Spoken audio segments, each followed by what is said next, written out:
मेरे साथ हमारे बरसाना चलो, वहां सभी को हमारी आवश्यकता है।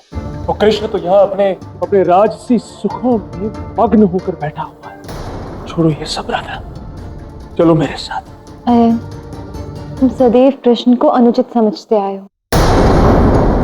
तुम यहाँ कुछ दिन रहकर तो देखो, तुम्हें सब समझ में आ जाएगा कि कृष्ण जो भी लीला करता है, क्यों करता है, किस लिए करता है।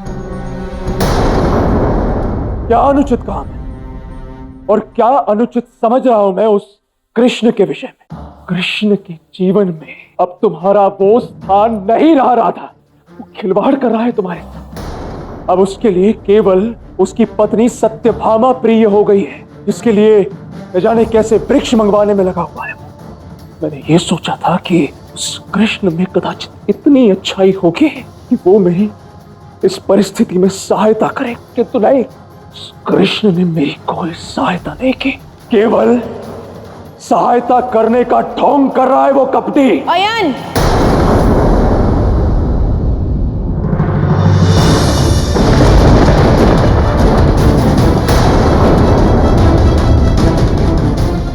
श्री कृष्ण के विषय में ऐसे अपशब्द कह रहे हो, इस अपराध के लिए तुम्हारी जीवा कटवा दी जाएगी।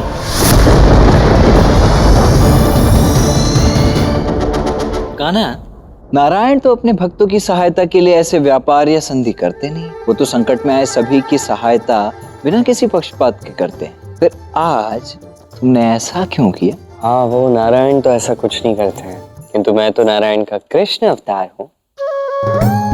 मैं नटखट भी हूँ, लीलाधर भी हूँ, तो मैं तो ये सब कर सकता हूँ, भले ही नारायण न कर सके। हाँ, अवश्य अवश्य, वो तो तुम कर ही सकते हो। वैसे एक बात मुझे सत्य बताओगे, ये पारिजात का वृक्ष इतना महत्वपूर्ण क्यों है? नहीं, मेरे लिए नहीं, ये तो सत्यभामा के लिए महत्वपूर्ण है। उसके जीवन में जो है वृक्ष का अत्यंत विशेष स्थान है। अर्थात सत्यभामा की इच्छा पूर्ति के लिए तुमने देवराज से व्यापार किया। हाँ। उस पारिजात के वृक्ष के लिए मोर को मारोगे तुम? हाँ। अर्थात अब शीघ्र ही सत्यभामा के साथ साथ समस्त संसार को एक बहुत ही बड़ी सीख प्राप्त होने वाली है ना? अब इस मोर के अध्याय का समापन करने का समय आ गया है और अब तो तुम भी सज्ज हो। तो चलो शीघ्र अतिशीघ्र इस मोर का अंत कराते हैं। नहीं था, आप यहीं रुकेंगे। मोर के इस अध्याय में आप कोई सहायता नहीं करेंगे। अयन, तुमसे भूल हुई है, क्षमा मांगो सत्यभामा से। क्षमा? यदि ये बात मैंने बरसाना में बोली होती और यदि बरसाना में मुझसे किसी ने इस स्वर में बात की होती तो मेरी प्रतिक्रिया कुछ और ही होती। किंतु ये धरती तुम्हारी है और मुझ में इतना शिष्टाचार तो है कि जब भी अपनी सीमा लांघो तो क्षमा अवश्य मांगो। ठीक है, क्षमा कर दो मुझे। मैंने तुम्हें क्षमा किया, जानते हो क्यों? क्योंकि तुमने मुझे एक शुभ समाचार दिया है। वो ये कि श्री कृष्ण मेरे लिए वो वृक्ष लाने गए हैं और इसके लिए वो अनेक राजाओं से बात कर रहे हैं। श्री कृष्ण सच में मुझसे प्रेम करते हैं। ये बात मैं अभी तक सोचती थी, किंतु तुमने मेरे इस विश्वास की पुष्टि की है। तुमने स्वयं देखा है श्री कृष्ण को मेरे प्रेम के मध्य में चूर होते हुए। कितना अच्छा होता यदि मैं स्वयं इसे देख पाती। श्री कृष्ण की 3 रानियों में से एक रानी उनके लिए सर्वप्रिय होनी चाहिए। कोई पति अपनी सभी रानियों को समान प्रेम तो नहीं कर सकता, कोई एक परम प्रिय होती है और वो मैं हूं, मैं ही रहूंगी। और ये बात मैं अभी तक समझ चुकी हूं।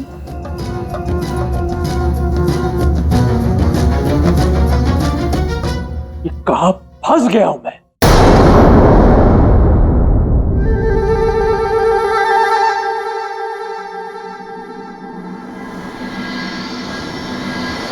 किंतु कान्हा, ऐसा क्यों?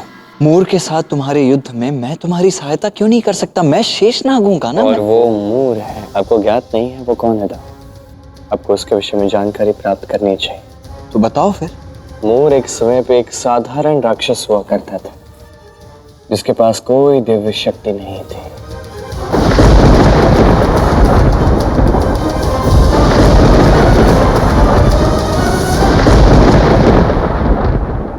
तो फिर वो अचानक ऐसा भयानक और दिव्य असुर कैसे बना? क्योंकि उसके पास वो शक्ति थी जो देखा जाए तो हर एक व्यक्ति के पास होती है, किंतु कई सारे व्यक्ति इसे जागृत नहीं कर पाते। किंतु ये ऐसी शक्ति है दाऊ, यदि इसे जागृत कर दो तो संसार का कोई कार्य नहीं जो वो नहीं कर सकता। ऐसी कौन सी शक्ति होती है भला हमारे भीतर? इच्छा शक्ति। यदि मनुष्य इच्छा कर ले, यदि ठान ले कि कुछ करना है, तो संसार में कुछ भी कर सकता है। मोर ने अनेक देव असुर संग्राम देखे थे, जिनमें हर बार असुरों की हार होती थी और देवों की जीत, क्योंकि देव दिव्य थे और असुर साधारण। इसलिए मोर ने ठान लिया था कि वो भी दिव्य शक्तियों को धारण कर एक दिव्य असुर बनेगा, और इसलिए मोर ने कठोर तपस्या आरंभ कर दी। ब्रह्मदेव, भले ही मुझे मृत्यु क्यों ना प्राप्त हो जाए, मैं अपने तप से नहीं उठूंगा। मैं आपका तप निरंतर करता रहूंगा। आपको मुझे वर देने आना ही होगा, आना ही होगा ब्रह्मदेव। ओम ब्रह्मदेवाय नमः। अनेक सहस्त्र वर्ष बीत गए, अनेक विपदाएं, तूफान आए, भूकंप आए, कैसी कैसी विपदाएं, किंतु मोर अपने प्रण से हटा नहीं। उसने अपना तप कभी भंग नहीं होने दिया। ओम ब्रह्मदेवाय नमः, ओम ब्रह्मदेवाय नमः। मोर का तप इतना भयानक हो गया कि उसका शरीर अग्निमय हो गया। धीरे धीरे उसके शरीर से अग्नि निकलकर आसपास फैलने लगी। मोर की तप की अग्नि से सारा संसार जलने लगा। ओम ब्रह्मदेवाय नमः। प्रणाम ब्रह्मदेव। आपको मोर के पास जाना ही होगा ब्रह्मदेव, उसे वर देना होगा।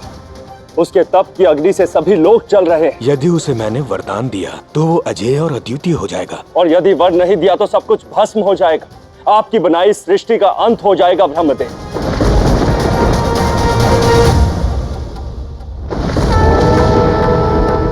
ओम ब्रह्मदेवाय नमः। रुक जाओ मोर, मैं आ गया हूँ। इस तपअग्नि को रोक दो। नहीं ब्रह्मदेव, आप नहीं आए, मैं लाया हूँ आपको। मोर, इस तपअग्नि को पुनः अपने शरीर में समाहित कर लो, अन्यथा विध्वंस हो जाएगा। तो मुझे मेरे तप का फल दीजिए, मुझे एक अद्भुत दिव्य वर दीजिए।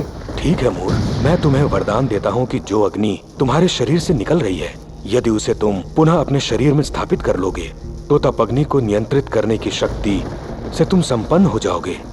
जहाँ तुम देखोगे, जिसे तुम चाहोगे, जिसे तुम स्पर्श करोगे, वो भस्म हो जाएगा।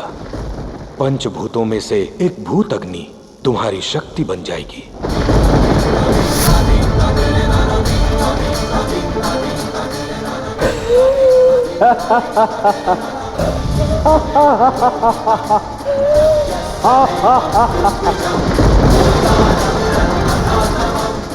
मोर, मैं आशा करता हूँ इस वरदान का तुम अच्छे कर्मों के लिए उपयोग करोगे। ब्रह्मदेव, ये वो अग्नि नहीं जो कुछ अच्छा करे, ये वो अग्नि है जो सब कुछ भस्म कर देगी।